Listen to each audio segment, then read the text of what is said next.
नमस्कार. आज आपण बघणार आहोत नवोदय परीक्षा प्रश्नपत्रिका वर्ष 2025 विषय अंकगणित. मित्रांनो, कालच्या व्हिडिओमध्ये राहिलेले 51 पासून ते 60 पर्यंतचे प्रश्न आपण या व्हिडिओमध्ये बघणार आहोत. प्रश्न नंबर 51 मित्रांनो, एक पदावली दिलेली आहे. बघा, पदावलीमध्ये आपल्याला दोन मित्रांनो चौकटी कंस दिलेले आहे. त्यामध्ये आतमध्ये एक गोल कंस आहे आणि त्या गोल कंसामध्ये सुद्धा एक रेघी कंस आहे, ज्याला आपण बार म्हणतो. तो सुरुवातीला आपल्याला हा रेघी कंस सोडवायचा आहे. मित्रांनो, हा रेघी कंस आपण सोडवणार आणि त्यानंतर हा गोल कंस आपण हा पूर्ण गोल कंस एकाच वेळेला सोडवणार. पण या गोल कंसामध्ये सुद्धा अगोदर आपल्याला हा रेघी कंस सोडवायचा आहे. मग बघा, 8 वजा चौकटीत 18 वजा त्यानंतर 16 वजा. आता मित्रांनो पूर्ण गोल कंस सोडवायचा. त्या गोल कंसामध्ये अगोदर रेघी कंस, मग 4 मधून 1 गेला. रेघी कंस काय आहे? 4 वजा 1. 4 मधून 1 गेला, खाली राहिले 3. आणि मित्रांनो पुन्हा 5 मधून 3 गेले, खाली राहिले 2. म्हणजे पूर्ण गोल कंस सोडवल्यानंतर आपलं उत्तर आलं 2. बघा, 4 मधून 1 गेला, खाली राहिले 3 आणि 5तून 3 गेले, खाली राहिले 2. आता मित्रांनो पुढच्या स्टेपमध्ये आपल्याला हा चौकट कंस सोडवायचा आहे. बघा, 8 वजा कंसामध्ये चौकटी कंसामध्ये 18 वजा 16तून 2 गेले, खाली राहिले 14. पुढच्या स्टेपमध्ये मित्रांनो पुन्हा हा चौकटी कंस सोडवायचा आहे. 8 वजा 18तून 14 गेले, खाली राहिले 4. आणि शेवटच्या स्टेपमध्ये मित्रांनो 8 मधून 4 गेले, खाली राहिले 4. व्यवस्थित बघा, स्टेप बाय स्टेप. 51व्या प्रश्नाचं उत्तर आहे 4, म्हणजे पर्याय क्रमांक सी. प्रश्न नंबर 52, 33/40 मधून काय वजा केल्यावर 11/40 मिळेल? मित्रांनो, 33/40 मधून कोणती संख्या वजा केल्यानंतर आपल्याला उत्तर 11/40 मिळणार आहे? त्यासाठी आपण 33/40 वजा 11/40 यांची वजाबाकी करणार. बघा, आता छेद सारखा आहे. दोन अपूर्णांकांचा छेद सारखा असेल, आपल्याला जर वजाबाकी करायची असेल तर मित्रांनो फक्त अंशाची वजाबाकी होते आणि छेदस्थानी एकदाच लिहायचा. म्हणजे 33 वजा 11 आणि छेदस्थानी 40. तर मित्रांनो बघा, 33 मधून 11 गेले, खाली राहिले 22 आणि छेदस्थानी 40. 22/40. मग आता 22/40 असा पर्याय मित्रांनो आपल्याला दिसत नाहीये. तर आता या ठिकाणी आपण काय करणार? याला संक्षिप्त रूप देणार. म्हणजे या ठिकाणी 11 दुणे 22 आणि 20 दुणे 40. 20 दुणे 40 म्हणजे मित्रांनो आपल्याला उत्तर मिळेल 11/20. 52व्या प्रश्नाचं उत्तर आहे पर्याय क्रमांक ए, 11/20. प्रश्न नंबर 53, 5/22 अधिक 7/22 वजा 3/22 अधिक 9/22 वजा 1/22 बरोबर किती? मित्रांनो, आपल्याला अपूर्णांकांची बेरीज करायची आहे. बघा, या सगळ्या अपूर्णांकांचा छेद 22 आहे. छेद आपला सारखा आहे. मग छेद सारखा असेल, मग अपूर्णांकांची वजाबाकी करायची असेल किंवा बेरीज करायची असेल. वजाबाकी करायची असेल तर अंशाची वजाबाकी, बेरीज करायची असेल तर अंशाची बेरीज. आणि छेदस्थानी मित्रांनो छेद एकदाच लिहायचा. मग आता हे गणित आपण मित्रांनो कसं सोडवणार? तर बघा, 5 अधिक 7 वजा 3 अधिक 9 वजा 1 आणि छेदस्थानी 22. मित्रांनो, या पद्धतीनं आपल्याला हे गणित सोडवता येईल. किंवा पाहिजे तर आपण 5/22 अधिक 7/22 यांची सुरुवातीला बेरीज करणार. जे उत्तर येईल त्यातून पुन्हा मित्रांनो वजा 3/22. या पद्धतीने आपण स्टेप बाय स्टेप हे गणित सोडू शकतो. पण सोपी पद्धत मित्रांनो, छेद सारखा आहे. बघा, 5 आणि 7 झाले मित्रांनो 12. 5 आणि 7 12. बघा, बेरीज झाली 12. 12 मधून 3 गेले, खाली राहिले 9. 9 मध्ये 9 मिळवले, 9 आणि 9 18. 18 मधून 1 गेला, 17. म्हणजे मित्रांनो आपल्याला उत्तर मिळेल 17/22. पुन्हा समजून घ्या मित्रांनो, फक्त काय केले? छेद सारखा आहे म्हणून छेद एकदाच लिहिला 22. आणि अंशामध्ये मित्रांनो बघा, 5 अधिक 7 5 अधिक 7 वजा 3 बघा, अधिक 9 आणि वजा 1 वजा 1. तर मित्रांनो फक्त आता काय करायचे? जिथे बेरीज आहे तिथे बेरीज करायची, जिथे वजाबाकी आहे तिथे वजाबाकी. म्हणजे 5 आणि 7 12. 12 मधून 3 गेले 9. 9 आणि 9 18. 18 मधून 1 गेला 17. 17/22 म्हणजे 53व्या प्रश्नाचं उत्तर पर्याय क्रमांक बी 17/22. प्रश्न नंबर 54. एक दुकानदार 1 रुपयाच्या 5 चॉकलेट्स विकत घेतो आणि 1 रुपयाच्या 4 या दराने विकतो. एकूण 125 रुपयांचा फायदा करून घेण्यासाठी तो किती चॉकलेट्स विकतो? मित्रांनो, एक दुकानदार आहे, 5 चॉकलेट 1 रुपयांना विकत घेतो आणि 1 रुपयांना 4 चॉकलेट विकतो. तर मित्रांनो, 125 रुपयांचा फायदा करून घेण्यासाठी तो किती चॉकलेट्स विकतो? बघा आता, 5 चॉकलेट 1 रुपयाला खरेदी करतो, 5 चॉकलेट विकत घेतो आणि 1 रुपया देतो. म्हणजे मित्रांनो, 5 चॉकलेटची खरेदी किंमत आहे 1 रुपया. आता मित्रांनो, एका चॉकलेटची खरेदी किंमत किती आहे? तर आपल्याला एकूण चॉकलेट आहेत 5, खरेदी करतो केवढ्याला? 1 रुपयाला, म्हणजे मित्रांनो 100 पैशांना. मग या ठिकाणी एका चॉकलेटची खरेदी किंमत किती आहे? तर मित्रांनो, शून्याचा भाग जाईल सुरुवातीला, त्यानंतर 5 दुणे 10 आणि 5 शून्य शून्य, म्हणजेच 20 पैसे. मित्रांनो, 5 चॉकलेट 1 रुपयाला खरेदी करतो, म्हणजे 1 चॉकलेट 20 पैशाला खरेदी केलं जातं. आता 4 चॉकलेट 1 रुपयाला विकतो. मित्रांनो, विकताना 4 चॉकलेट 1 रुपयाला विकतो. तर मित्रांनो, 1 चॉकलेट केवढ्याला विकलं जातं? एका चॉकलेटची विक्री किंमत किती आहे? तर आपल्याला करावं लागेल 4/100. मित्रांनो, हे 100 आहेत पैसे, 4 आहेत चॉकलेट. मग आता सुरुवातीला शून्याचा भाग जाईल. मित्रांनो, 4/100 असा आपण भागाकार करतोय. बघा आता, 4 दुणे 8, बाकी उरली 2 आणि 4 पंचे 20. तर मित्रांनो, काय 0.25 हे काय आहेत? तर पैसे, म्हणजे 25 पैसे. मित्रांनो, एक चॉकलेट 25 पैशाला विकलं जातं. तर मित्रांनो, आता चॉकलेटची खरेदी किंमत आहे 20 पैसे आणि विक्री किंमत आहे 25 पैसे. म्हणजे मित्रांनो, नफा, एका चॉकलेटचा नफा किती आहे? तर मित्रांनो, नफा आहे 25 पैसे वजा 20 पैसे बरोबर मित्रांनो 5 पैसे.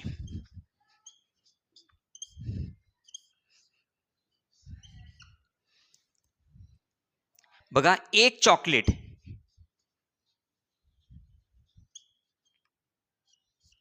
एका चॉकलेटचा नफा किती आहे मित्रांनो? तर एका चॉकलेटचा नफा आहे 5 पैसे. आता मित्रांनो, आपल्याला एकूण 125 रुपयांचा फायदा आहे.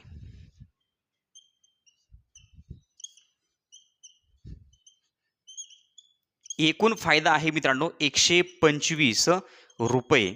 तर मित्रांनो, 125 रुपयांचा फायदा होण्यासाठी किती चॉकलेट्स विकले पाहिजे? तर बघा, 125 भागिले मित्रांनो 0.05 हा आपल्याला भागाकार करावा लागेल. 125 रुपयांचा फायदा होण्यासाठी मित्रांनो, एका चॉकलेट मागं 5 रुपयांचा फायदा असेल तर मित्रांनो किती चॉकलेट्स विकावे लागतील? तर आता मित्रांनो काय करायचंय, छेदस्थानी दशांश चिन्हानंतर 2 घरं आहे.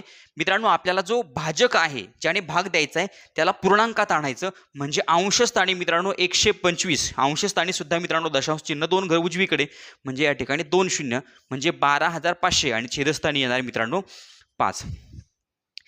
आता दशांश चिन्ह मित्रांनो 2 घर उजवीकडे सरकवल्यानंतर अंशस्थानी आणि छेदस्थानी आता आपल्याला हा भागाकार करायचा आहे 12,500 भागिले 5. मग आता मित्रांनो 5 दुणे 10, बाकी उरली 2, 5 5 25 आणि हे पुढचे 2 शून्य. मित्रांनो, आपल्याला उत्तर मिळालं 2,500. 2,500 चॉकलेट्स विकल्यानंतर 125 रुपयांचा नफा होतो.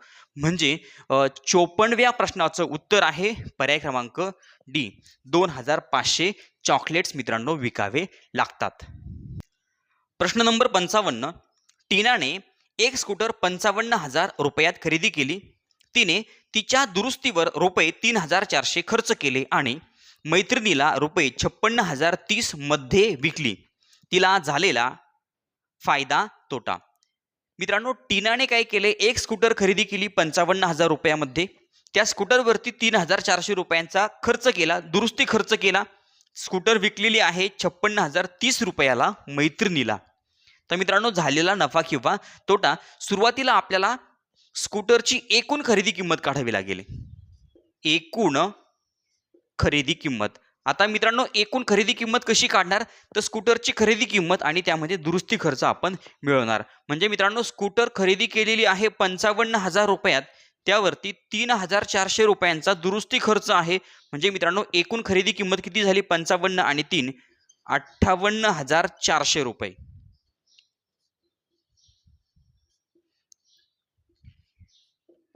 स्कूटरची एकूण खरेदी किंमत आहे 58,400. स्कूटर 58,400 रुपयांना खरेदी केली आणि विकताना 56,030 रुपयाला विकली. खरेदी किंमत जास्त आहे, विक्री किंमत कमी आहे. मित्रांनो आपल्याला तोटा होणार. मग आता तोट्याचं सूत्र आहे तोटा बरोबर खरेदी किंमत किंवा एकूण खरेदी किंमत वजा एकूण खरेदी किंमत वजा विक्री किंमत.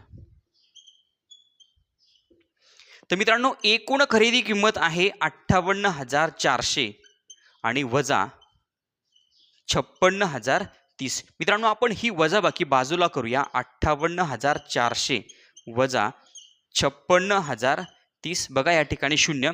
10तून 3 गेले, खाली राहिले 7, इथे झाले 3. 3तनं 0 गेला 3 आणि 8तून 6 गेले, खाली राहिले 2. 0. मित्रांनो उत्तर आलं 2,370. 2,370. 2,370 रुपयांचा मित्रांनो तोटा झालेला नफा किंवा तोटा. तर मित्रांनो या ठिकाणी फायदा किंवा तोटा, फायदा झालेला नाहीये, तोटा झालाय 2,370 रुपये. म्हणजेच 55व्या प्रश्नाचं उत्तर आहे पर्याय क्रमांक बी, रुपये 2,370 तोटा. प्रश्न नंबर 56. एका चौरसाकार बागेची बाजू 50 मीटर आहे. बागेच्या आतल्या बाजूला चहूकडे 2.5 मीटर रुंद रस्ता आहे. या रस्त्याचे सपाटीकरण करण्यासाठी रुपये 10 प्रति चौरस मीटर या दराने किती खर्च रुपये मध्ये होईल? मित्रांनो एक चौरसाकार बाग आहे, बागेची बाजू आहे 50 मीटर आणि बागेच्या चहू बाजूंनी आपल्याला 2.5 मीटर रुंदीचा रस्ता बनवायचा आहे. मग या रस्त्याचं सपाटीकरण करण्यासाठी मित्रांनो 10 रुपये प्रति चौरस मीटर दराने किती खर्च येईल? तर सुरुवातीला मित्रांनो बाहेरील बाजू, या चौरसा आकार बागेची बाहेरची बाजू आहे 50 मीटर आणि या चौरसा आकार बागेला चहू बाजूंनी मित्रांनो आपल्याला 2.5 मीटर रुंदीचा रस्ता करायचा आहे. चहू बाजूंनी 2.5 मीटर रुंदीचा रस्ता करायचा आहे.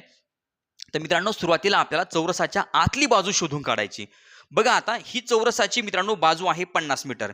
मग इथे हा रस्ता आहे 2.5 मीटरचा आणि हा रस्ता आहे मित्रांनो 2.5 मीटरचा. पण मित्रांनो ही चौरसाची आतली बाजू किती असेल? इकडून 2.5 मीटर आणि या बाजूने 2.5 मीटर, म्हणजे 2.5 आणि 2.5 मित्रांनो किती झाले? 5 मीटर. म्हणजे 50 मधून 5 मीटर मित्रांनो गेले, म्हणजे खाली एक चौरसाची आतली बाजू मिळाली आपल्याला 45 मीटर.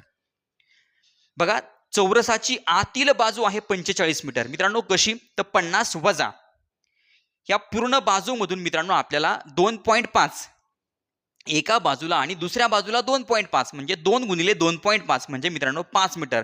50 मधून आपण 5 मीटर वजा करणार, आपल्याला उत्तर मिळालं 45 मीटर. चौरसाच्या आतली बाजू आहे मित्रांनो आता 45 मीटर. आता आपल्याला मोठ्या चौरसाचं क्षेत्रफळ काढायचंय.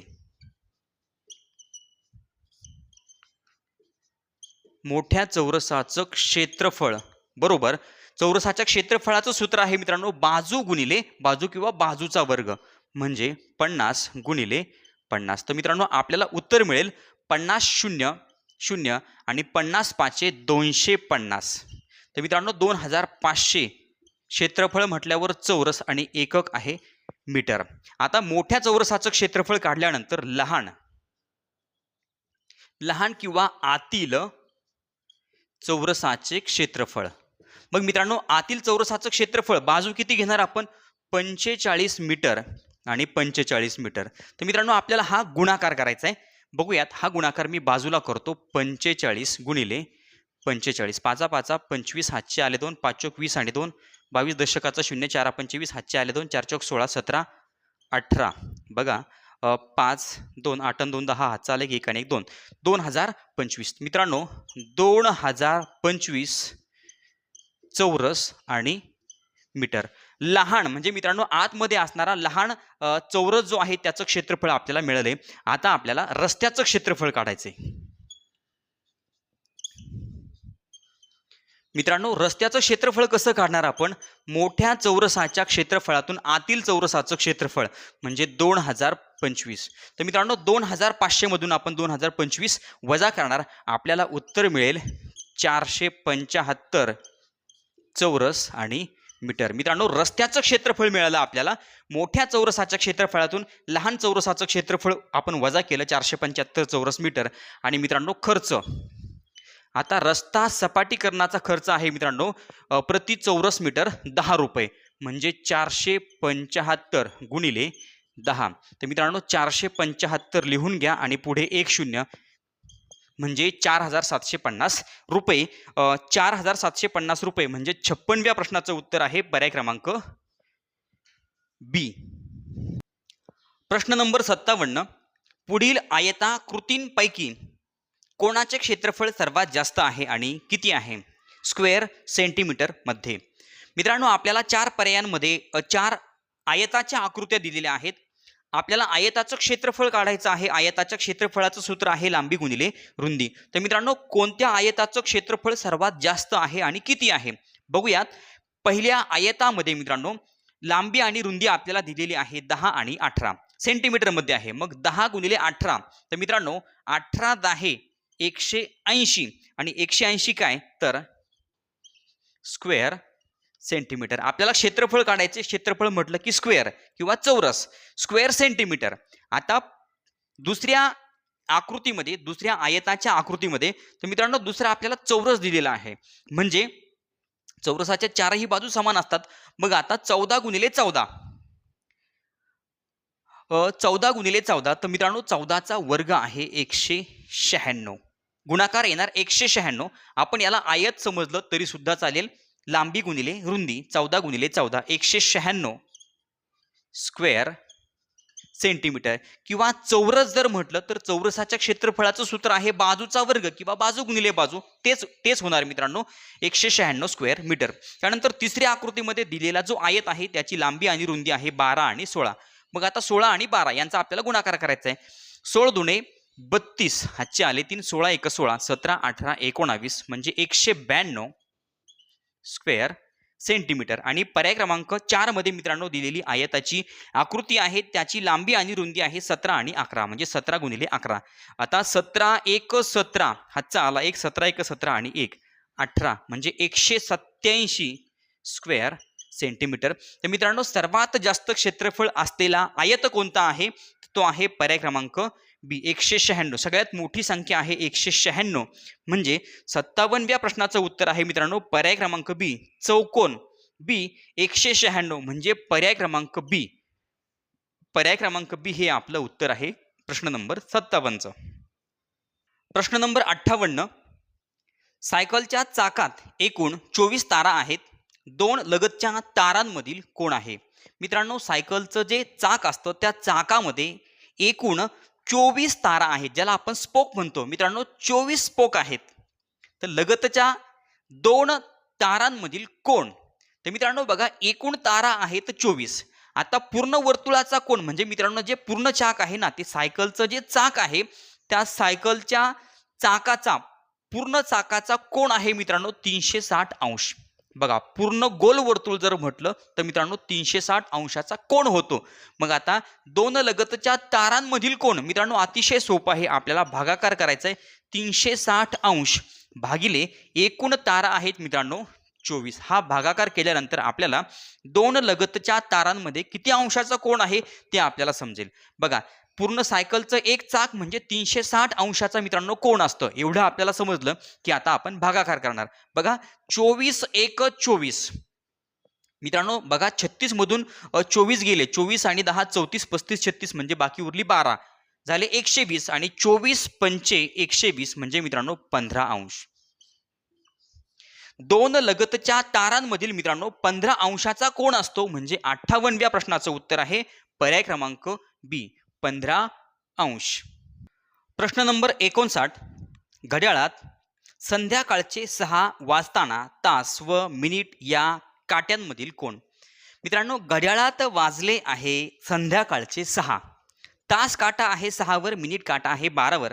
तर मित्रांनो तास काटा आणि मिनिट काटा यांच्यामध्ये कोणता कोण आहे? तर मित्रांनो हा आहे सरळ कोण 180 अंश मापाचा.